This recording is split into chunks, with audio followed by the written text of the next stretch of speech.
students. Today's topic is France becomes a constitutional monarchy. यानी यहाँ पर इस टॉपिक में कॉन्स्टिट्यूशन भी है और मोनार्च भी है।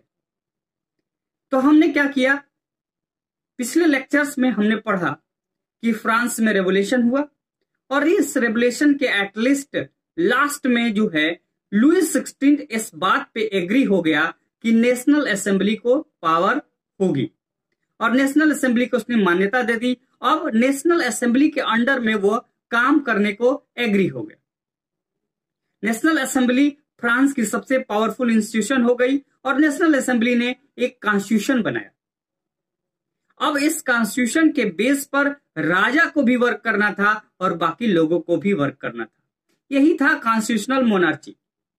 यहां पर जो नेशनल असेंबली बनी और जिसने कॉन्स्टिट्यूशन बनाया उसने एक आइडियोलॉजी को फॉलो किया और ये आइडियोलॉजी थी किसकी? मॉन्टेस्क्यू की।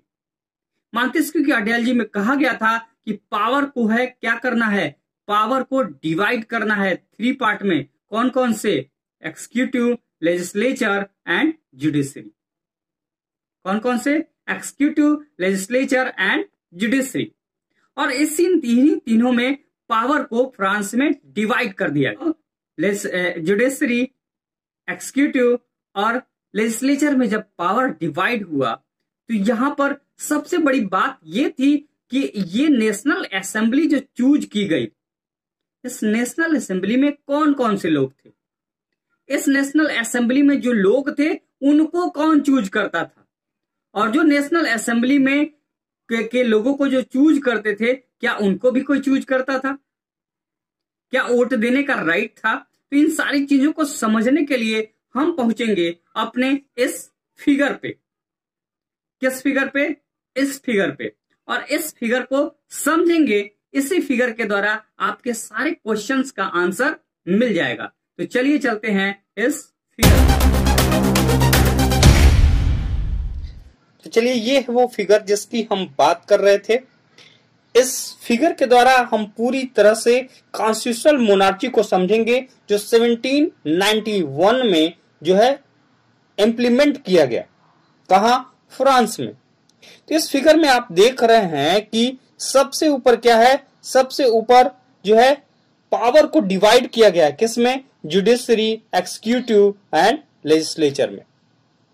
पहले शुरुआत में चलते हैं तो आपको दिखाई दे रहा है जुडिशरी। जुडिशरी के नीचे जज, और जज को कोई चूज कर रहा है। वो क्या है? वोट के मीडियम से लिखा हुआ है वोट, तो वोट के मीडियम से चूज कर रहा है। अब चूज करने वाले कौन से लोग हैं? नीचे जाते हैं तो ब्रैकेट में लिखा है active citizens. Active citizens, active citizens इस जज को चूज कर रहे हैं। क्लियर? फिर दूसरी जगह हम जाते हैं तो हम देखते हैं कि दूसरी जगह क्या है? एक्सिक्यूटिव है। एक्सिक्यूटिव में क्या है? किंग है।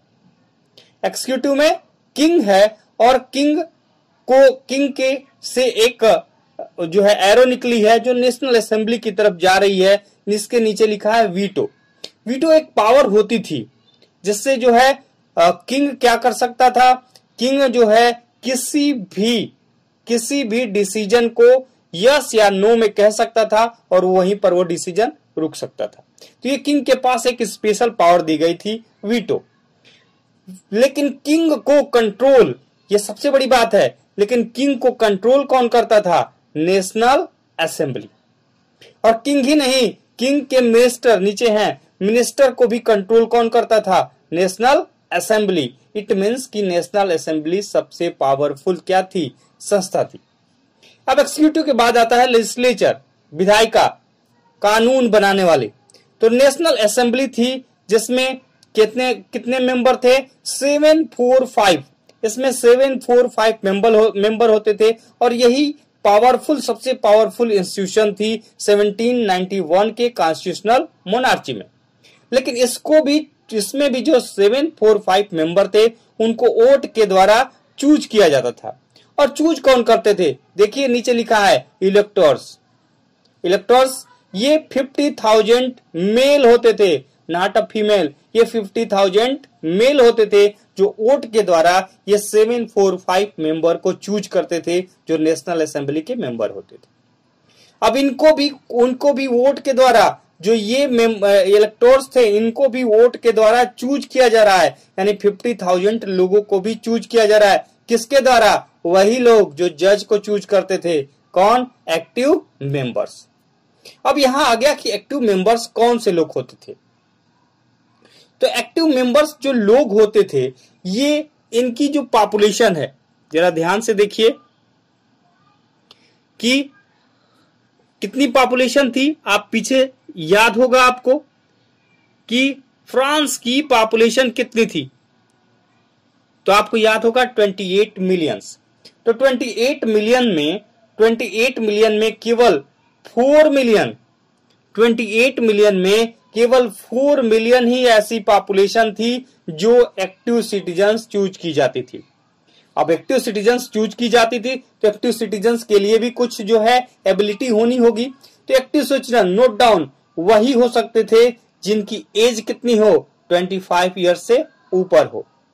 नोट डाउन, एज कितनी होनी चाहिए? 25 ईयर से ऊपर होना चाहिए। दूसरा, मेल ही होना चाहिए, फीमेल नहीं होना चाहिए, मेल ही होना चाहिए।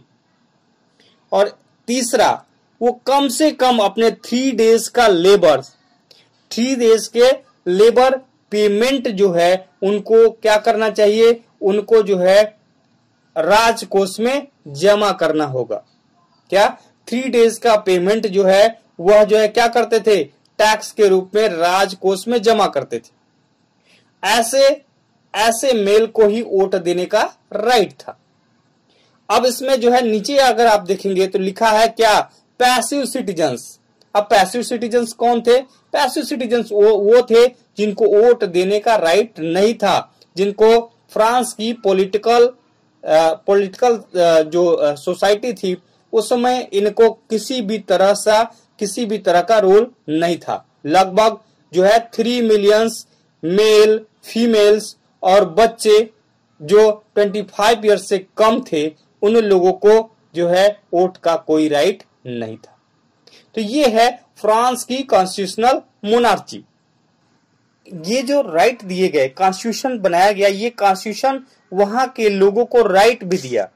और इसमें कुछ राइट की बात करेंगे। यही राइट जो है बाद में डेमोक्रेसी का क्या बना? डेमोक्रेसी का मेन जो है मेन क्वालिटी बना। ये कौन कौन से थे? कुछ राइट मिले जिसमें right of man and citizens, right such as the right to life, जीवन जीने का अधिकार, फ्रीडम ऑफ स्पीच, बोलने का अधिकार, फ्रीडम ऑफ ओपिनियन, अपनी बात रखने का अधिकार, इक्वलिटी बिफोर लॉ, लॉ के सामने सारे लोग क्या होंगे? इक्वल होंगे। ये सारे जो है राइट दिए गए और इनको कहा गया natural and इनलाइएबल right.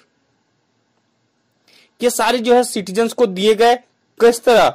Each citizens को बाय बर्थ दिया गया कि आपको जन्म से ही ये सारे अधिकार मिलेंगे और इन अधिकारों को कोई आपसे क्या कर सकता है? छीन नहीं सकता है।